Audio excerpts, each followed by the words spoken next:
బెల్లుగూడలో bumper offer 3,75,00,000 G+2 4 BHK villa కొనండి. నెలకు 1,00,000 rent guarantee. Terms and conditions apply.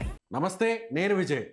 ప్రస్తుతం Iran మీద ఇజ్రాయెల్తో కలిసి అమెరికా యుద్ధం చేస్తుంది. ఇప్పటికే ఇజ్రాయెల్ మీద కూడా తిరిగి ఇరాన్ అటాక్స్ ప్రారంభించింది. ప్రజెంట్ ఇజ్రాయెల్లో ఉన్నటువంటి భారతీయులందరూ కూడా సేఫ్గా ఉండాలి.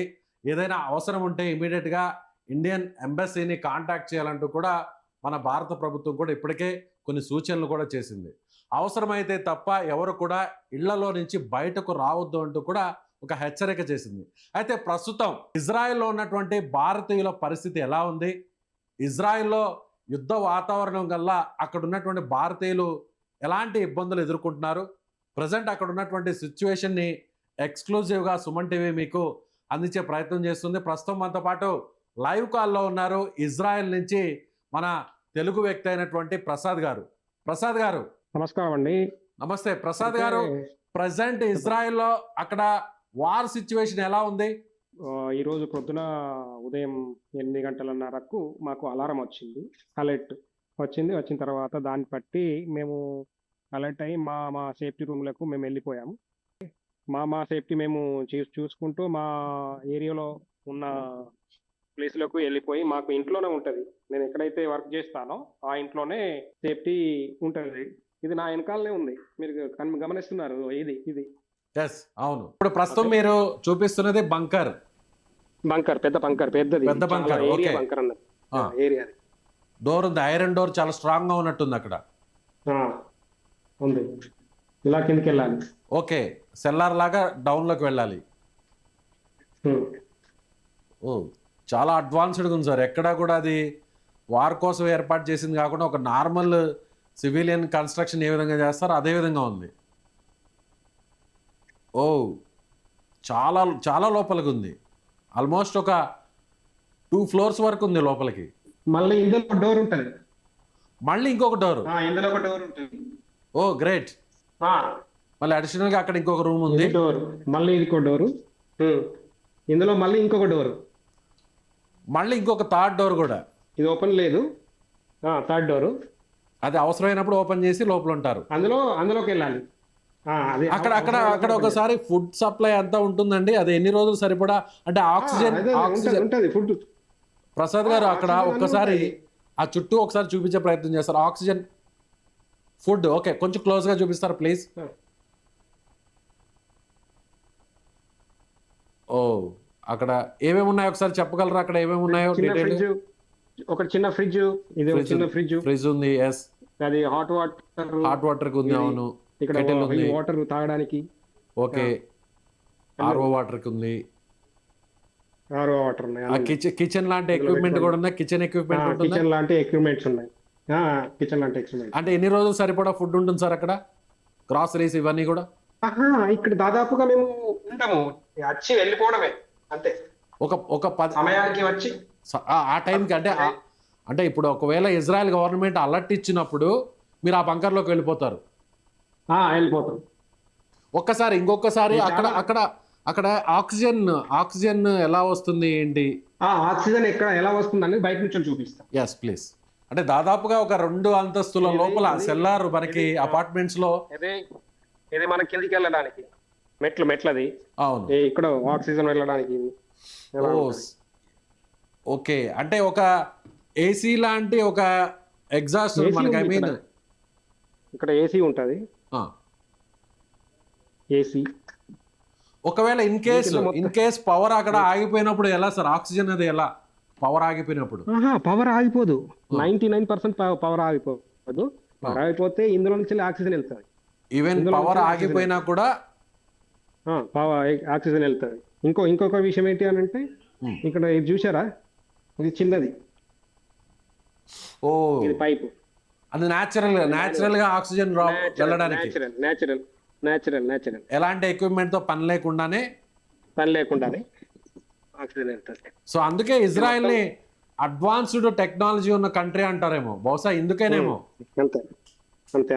సో ప్రతి పౌరుడు కూడా అక్కడ జాగ్రత్తగా ఉండాలి, సేఫ్ గా ఉండాలి అనేది ఇజ్రాయెల్ తీసుకున్నటువంటి ప్రథమ కర్తవ్యంలో అదొక భాగం కొనుక్కోవచ్చు. అంతేనా? అంతే. ముందు మన దేశంలో ఉన్న పౌరులు ఓకే, మంచి భద్రత ఇవ్వాలి, సెక్యూరిటీ ఇవ్వాలి, వాళ్ళు సేఫ్గా ఉండాలి.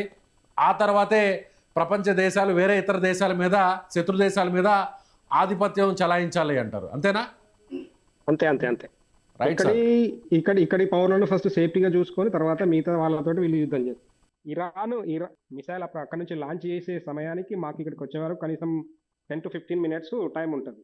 ఆ ఓకే, లోపు మేము ఇందులోకి వెళ్ళి మా సేఫ్టీ మేము చూసుకొని అందులో మేము ఉండడానికి ప్రయత్నం చేస్తాం. ఓకే, అది డైరెక్ట్ హిట్ చేస్తే ఒకవేళ బాలిస్టిక్ మిసైల్ అయితే అయి ఉంటే అది డైరెక్ట్ హిట్ చేస్తే ఇది కూడా పనిచేయదు. బిఫోర్ దట్ మేము October 7, 2023 Hmm. మీరు ఏదైతే చూస్తారో నేను ఎక్కడైతే లైవ్ మాట్లాడుతున్నానో నేను అక్కడ ఆ ప్లేస్ నుంచి వెళ్ళి అష్కలోన్లో ఉన్నాను నేను. Hmm. గాజాకు 15 కిలోమీటర్ దగ్గరలో. ఆ రోజు ఒక 5,000 మిసైల్స్ వేస్తే అష్కలోన్లోనే దాదాపుగా 500 నుంచి 600 మిసైల్స్ ఓకే, వచ్చాయి. ఆ రోజు నేను టెలివిలో ఉండి వచ్చే మూమెంట్లో నేను డ్రైవ్ చేస్తూ వస్తున్న సమయంలో వీడియోలు ఉండే, అప్పుడు పాత అయిపోయినాయి, అవి ఇప్పుడు డిలీట్ అయిపోయినాయి. కానీ కాకపోతే ఏంటి అంటే ఆ సమయంలో కూడా మాకు భయం అనిపించలేదు ఇప్పటికి కూడా. ఓకే. ప్రజెంట్ ప్రసాద్ గారు మీరున్నటువంటి ప్లేస్ ఇజ్రాయెల్లో అది ఏ సిటీకి దగ్గరలో ఉంది? ఆ ప్లేస్ పేరు చెప్పగలరా? ఇది అష్కులోన్. అష్కులో అంటే ఎక్కడ ఉంటుంది ఇది? ఇది గాజాకు 15 కిలోమీటర్ దూరంలో. గాజాకు 15 కిలోమీటర్ల దూరంలో. ఓకే, 15 కిలోమీటర్ దూరంలో ఉంటుంది. సో ఇప్పుడు ఇజ్రాయెల్ గవర్నమెంట్ అక్కడ ఉన్నటువంటి సివిలియన్స్ కి ఏదైనా కాషన్ ఇవ్వడం కానీ అలర్ట్స్ ఇవ్వడం కానీ ఏమైనా జరిగిందా? మాకు ఇమీడియట్లీ ఏదైతే అక్కడి నుంచి ఇరాన్ వాళ్ళు ఏమన్నా మిసైల్స్ లాంచ్ చేస్తే అక్కడ నుంచి ఏదైతే మిసైల్ లాంచ్ అయిన తర్వాత వెంటనే మాకు జస్ట్ ఇప్పుడు మీతో జూమ్ లో కనెక్ట్ అవ్వే ముందు నాకు ఆల్రెడీ అలర్ట్ వచ్చింది. మాకు 10 minutes ఉంటుంది, 10 minutes, 15 minutes, some time 5 minutes, అది మిసైల్ ని బట్టి. అంటే ఎలాంటి అలర్ట్ ఇస్తారో అప్పుడు ఎలాంటి జాగ్రత్తలు తీసుకోవాలని చెప్పడం జరిగింది? మాకు ఆల్రెడీ నేను 2008 నుంచి ఉన్నా కదా, నాకు అన్ని తెలుసు. ఇక్కడ నేను జాగ్రత్తలు అంటే మేము ఇప్పుడు కొత్త ఏం రాలేదు. నేను చాలా రోజుల నుంచి దాదాపుగా 18 సంవత్సరాల నుంచి ఇక్కడ ఉంటున్నా ఇజ్రాయెల్లో. సో నాకు అన్ని జాగ్రత్తలు తెలుసు. ఏంటి అని అంటే బిఫోర్ ద మిసైల్ అక్కడి నుంచి లాంచ్ కాగానే ఇక్కడ మాకు అలారం వస్తుంది. దాన్ని మేము ఫాలో అప్ అయ్యి మేము మా సేఫ్టీ రూమ్ లోకి వెళ్ళిపోవాలి. సో మన ఇండియన్స్ ఇజ్రాయెల్లో ఎంతమంది ఉంటారు ప్రసాద్ గారు? దాదాపుగా ఇప్పుడు వచ్చేసి 20,000 దగ్గర అవుతున్నారు. 20,000 మంది. అక్కడ సెటిల్ అయిన వాళ్ళు కూడా ఎక్కువ మందే ఉంటారు వీరిలో. సెటిల్ అంటే దాదాపు ఇక్కడ సిటిజన్షిప్ ఇవ్వరు. ఓకే, ఓన్లీ ఇండియన్ జూయిష్ ఉన్నారు, లేరని కాదు, కాకపోతే చాలా తక్కువ. మీరు అక్కడ ఏం చేస్తుంటారు? మీరు అక్కడ కేర్ టేకర్. ఎన్ని సంవత్సరాల కిందట వెళ్ళారు ప్రసాద్ గారు మీరు? 2008లో వచ్చాను. ఓకే, సో మీరు ఇక్కడ మన తెలుగు స్టేట్స్ లో ఏ ప్రాంతానికి చెందినవారు మీరు? నేను తెలంగాణ సిరిసిల్ల జిల్లా. నిజంగా గ్రేట్. థ్యాంక్ యూ అండి. థ్యాంక్ యూ ప్రసాద్ గారు.